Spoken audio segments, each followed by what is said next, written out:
నేను సర్పంచ్గా గెలిచిన తర్వాత 24 గంటలు నా నోముల గ్రామంలో ఉండి ప్రజలకు ఏది సేవ కావాలన్నా ఏ పని ఏ దానికి అడ్డు లేకుండా వెనక్కి పోకుండా ప్రజలకు చేయాలని నేను ముందుకు దిగినాను. 110% నేను ప్రజలకు సేవ చేశాను. నేను ఏదో తీసుకోవాలని ఏదో సంపాదించుకోవాలని నేను ముందుకు దిగలేదు.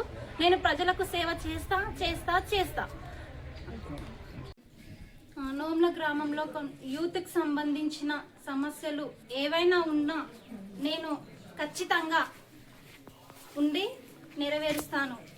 నేను 24 గంటలు మా ఊరిలోనే ఉండి ఎక్కడికి వెళ్లకుండా వాళ్ళు ప్రజలు ఏది అడిగినా ఆ సేవలు చేయాలని కోరుకుంటున్నాను.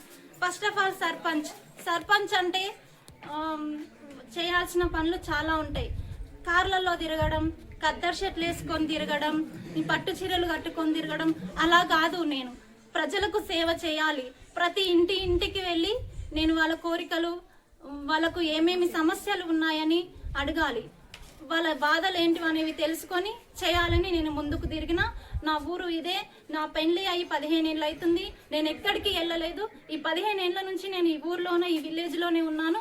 కాబట్టి నన్ను ఊరు అందరూ మా వ్యక్తిత్వాన్ని, మా మనిషిని చూసి మేము ఎలా ఉంటాం, మా ప్రవర్తన ఏంటి, మేము అందరికీ సేవ చేస్తామా చేయమా అనేది చూసి ప్రజలందరూ మా వ్యక్తిత్వాన్ని చూడాలని. వీళ్ళు ఊర్లో ఉంటారు, ఎక్కడికి వెళ్ళరు. ఎనీ టైం అర్ధరాత్రి కానీ ఎప్పుడు కానీ 24 గంటలు మీ ఊరికి సేవ చేయాలని ఉంటున్నాను. అందుకని నేను సర్పంచ్గా 4 పార్టీలు నన్ను బలపరిచి తీసుకున్నారు, అభ్యర్థిగా ఎన్నుకున్నారు, నిలబెట్టారు. కాబట్టి నేను ఈ ఊరికి సేవ చేయాలి. 110% నేను చేస్తాను. నన్ను దీవించి గెలిపిస్తే మీ అందరి దగ్గర నేను ఇక్కడే ఉండి స్థానికంగా ఇక్కడే ఉంటాను. కాబట్టి ఎనీ టైం ఎప్పుడు వచ్చినా కానీ నేను మీకు అన్ని పనులు చేస్తాను.